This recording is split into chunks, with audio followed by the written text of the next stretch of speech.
Di dalam nama Yesus. Dalam nama Yesus. Haleluya. Amin.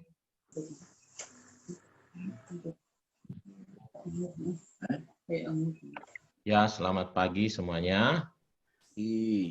Ya, saya mau bagikan kebenaran firman Tuhan. Saya share bahannya dulu ya. Ya. Baik, kebenaran firman Tuhan yang ingin saya bagikan, saya ambil dari 1 Korintus 9 ayat 16. Ya. 1 Korintus 9 ayat 16.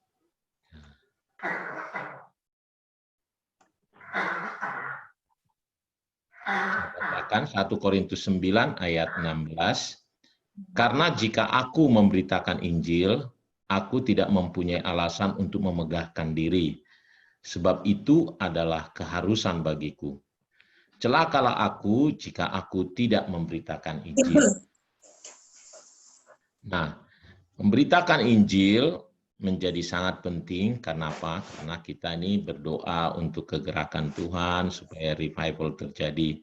Tetapi firman Tuhan kan berkata bagaimana mereka mendengar, mereka dilawat kalau mereka tidak mendengar. Bagaimana mereka tidak mendengar kalau tidak ada yang memberitahu. Jadi penting sekali kita memberitakan Injil. Nah itu dan yang kedua, ini pemberitaan Injil adalah tugas utama bagi setiap orang percaya ya. Jadi yang lupa banyak orang adalah dia jarang sekali melakukan penginjilan, pemberitaan Injil. Nah, melalui pagi hari ini saya sengaja bagikan ini untuk menjadi bahan buat kita untuk kita bukan hanya berdoa, tapi juga diingatkan oleh Tuhan untuk memberitakan Injil kepada orang-orang yang belum mengenal Tuhan. Orang-orang yang paling dekat dengan kita, mulai dari orang-orang di sekitar kita ya. Nah, mengapa begitu? Mungkin kurang terlalu mengerti, jadi sehingga kita pagi hari ini saya mau refresh kembali ya. Nah, mengapa kita kabarkan Injil? Itu adalah karena itu adalah kabar baik. Injil berarti adalah kabar baik ya. Kabar baik, apa kabar baiknya? Adalah kita diselamatkan oleh Tuhan ya. Ya, kabar baiknya adalah Tuhan mau menggantikan kita mati di kayu salib. Ya, dia tidak memperhitungkan dosa-dosa kita, lalu kita diselamatkan oleh dia. Dia rela mati untuk kita. Bukankah itu suatu hal yang luar biasa? Dan rasanya mulut ini tidak mungkin berhenti kecuali kita memberitahukan pada orang. Ya. Jadi pasti kita akan menceritakan gitu, karena kita dapatkan sesuatu yang luar biasa. Ya. Saya ingat waktu saya dapat hadiah, misalnya mobil, wah saya ceritakan pada banyak orang, wah saya dapat undian mobil gitu. Itu baru mobil. Keselamatan, hidup yang kekal yang kita terima, itu luar biasa mahal. Itu yang membuat perempuan Samaria misalnya ketika dia bertemu dengan Tuhan Yesus, lalu Tuhan Yesus menawarkan air kehidupan kepada dia, dia tadinya orang berdosa, orang yang malu ketemu orang, malah pergi ke kota teriak-teriak, dia tidak malu lagi, dia berkata, aku bertemu dengan Mesias. Orang bertanya, kenapa kamu bilang dia Mesias? Sebab dia tahu apa yang saya lakukan. Itu luar biasa. Jadi yang pertama, mari kita diingatkan kembali, ya, supaya kita menceritakan kabar baik ini kepada banyak orang. Ya, kalau Alkitab berkata apa sih Injil itu? Dari 1 Korintus 15 ayat 2-4 ini ya. Oleh Injil itu kamu diselamatkan, asal kamu teguh berpegang padanya, seperti yang telah kuberitakan kepadamu. Kecuali kalau kamu telah sia-sia saja menjadi percaya. Yang sangat penting telah kusampaikan kepadamu, yaitu Injil itu, Yaitu apa yang telah kuterima sendiri, ialah bahwa Kristus telah mati karena dosa-dosa kita, sesuai dengan kitab suci, bahwa ia telah dikuburkan, dan bahwa ia telah dibangkitkan pada hari yang ketiga, sesuai dengan kitab suci. Saya perlu sampaikan karena ada orang tidak mengerti arti Injil. Injil ya selalu dia sebut Alkitab itu. Iya betul, Alkitab itu adalah sebutan juga untuk Injil, tapi Injil adalah artinya adalah kabar baik, yaitu kabar tentang Yesus mati karena dosa-dosa kita, Yesus bangkit pada hari yang ketiga, ya, Yesus terangkat ke sorga untuk menyediakan tempat bagi kita. Itulah Injil. Dan itu berita yang hampir-hampir katanya tidak dapat dipercaya. Kenapa? Karena orang berdosa, tapi dia bisa diselamatkan oleh Tuhan, ya. Nah, yang kedua, tadi menarik ini. Tadi saya bagikan yang ini nih, ya. Sebab itu keharusan. Jadi keharusan itu ya harusnya kalau dia selamat, harusnya dia menceritakan itu tadi, karena itu kabar baik. Nggak mungkin. Nah, yang kedua adalah kenapa ada kata-kata celakalah aku jika aku tidak memberitakan Injil.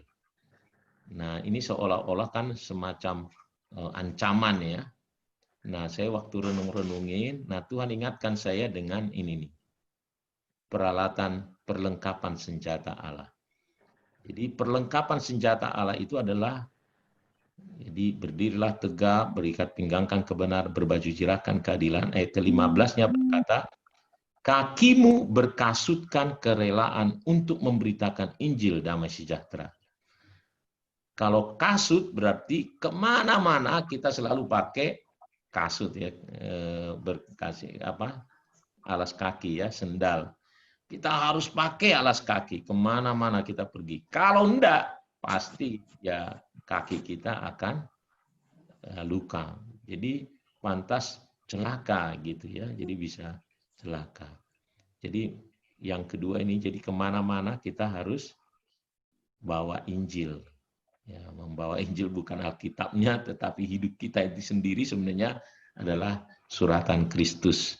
Jadi kita harus bawa kemana-mana. Ingat, kemana-mana kita, kemanapun sebenarnya kita sedang membawa Injil.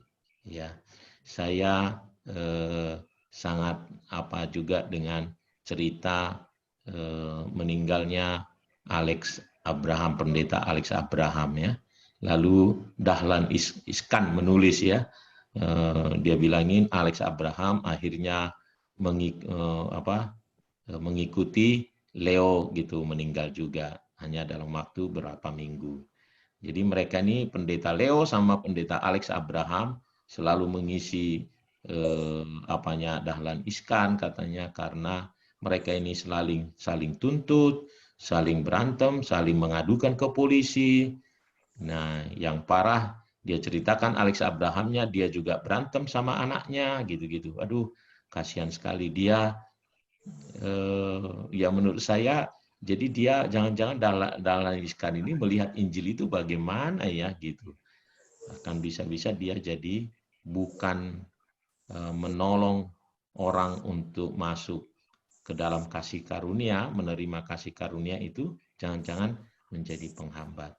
Mari kita selalu harus ingat bahwa kita kemana-mana harus bawa sendal. Kalau tidak celaka. Celaka bagi diri kita sendiri, juga mencelakakan sebenarnya orang lain. Dia tidak bisa masuk kepada kasih karunia. Biar ini menjadi renungan buat kita. Jadi saya percaya tentu sudah hal baik kita selalu berdoa datang kepada Tuhan untuk agar kota kita, ya, gereja kita, bangsa kita ini mengenal Tuhan, tetapi seperti semboyan ora et labora, jadi bekerja sambil berdoa. Mari kita tunjukkan juga keseriusan kita, ya, kita menceritakan kasih Tuhan kepada orang-orang di sekitar kita.